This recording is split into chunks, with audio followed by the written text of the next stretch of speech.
On the outskirts of Crescent Hollow, a forgotten town in the Midwest, 5 friends set out on a camping trip seeking adventure. Stories of the cursed town intrigued them.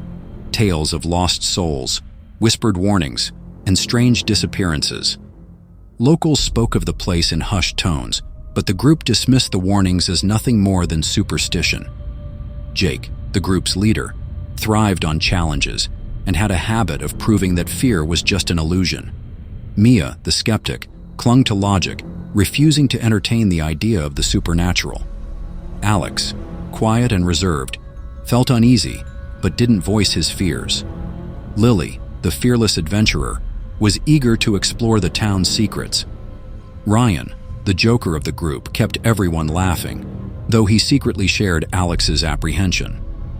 As the sun dipped below the horizon, casting an orange glow across the desolate road, the group noticed a sign by the roadside. Rusted and barely legible, it read, "Welcome to Crescent Hollow. Abandon hope. All ye who enter here." A heavy silence settled over them, and the air seemed to grow colder. The excitement faded as an unspoken unease crept into their minds. That night, as they set up camp just outside the abandoned town, a chilling atmosphere surrounded them. The forest was unnaturally quiet, the only sound being the crackle of their fire.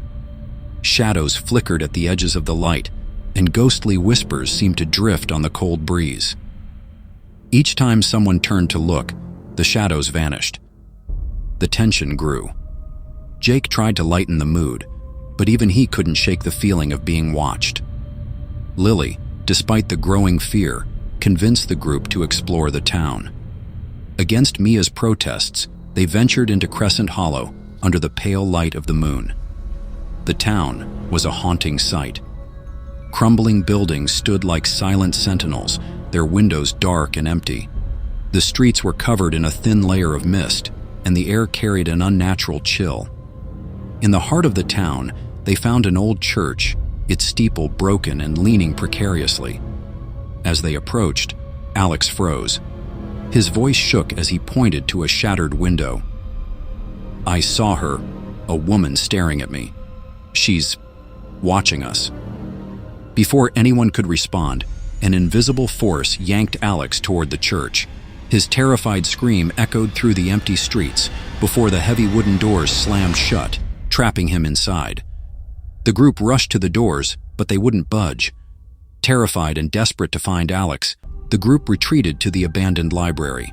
There, among dusty records and old newspapers, they uncovered the town's grim history. Crescent Hollow had been cursed centuries ago by a witch named Eliza Morgan, who was burned alive by the townsfolk. Her dying words sealed their fate. "No soul shall leave this town unscathed. You will all pay for what you have done." The curse trapped the souls of the dead, turning them into vengeful spirits bound to Crescent Hollow. The friends realized they were in grave danger and needed to find a way to break the curse before it consumed them too.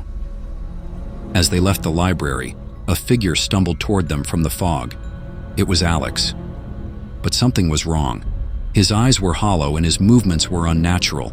In a voice that wasn't his, he whispered, "They're here. They've taken my soul. You can't escape." Before they could react, Alex collapsed at their feet, lifeless. Panic set in as the ground beneath them shifted, turning the streets into a labyrinth. The spirits of Crescent Hollow surrounded them, their faces twisted in agony. Determined to end the nightmare, the group sought out the source of the curse, Eliza's spirit. They followed ghostly signs that led them to a hidden chamber beneath the church. Inside, they found a ritual altar surrounded by the lingering souls of the town's victims. As they began the ritual to break the curse, Eliza's spirit materialized, her fiery eyes burning with vengeance. "You dare defy me?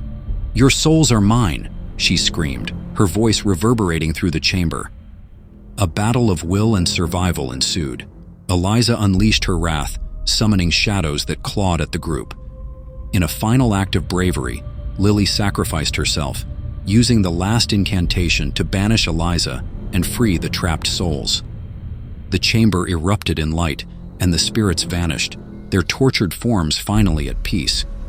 The survivors stumbled out of Crescent Hollow as dawn broke. Behind them, The cursed town dissolved into the forest, leaving no trace of its existence. But as they reached the edge of the woods, Mia glanced back. In the distance, she saw Eliza's silhouette, her hollow gaze fixed on them. "She's still here," Mia whispered, her voice trembling. "Some curses are never truly broken."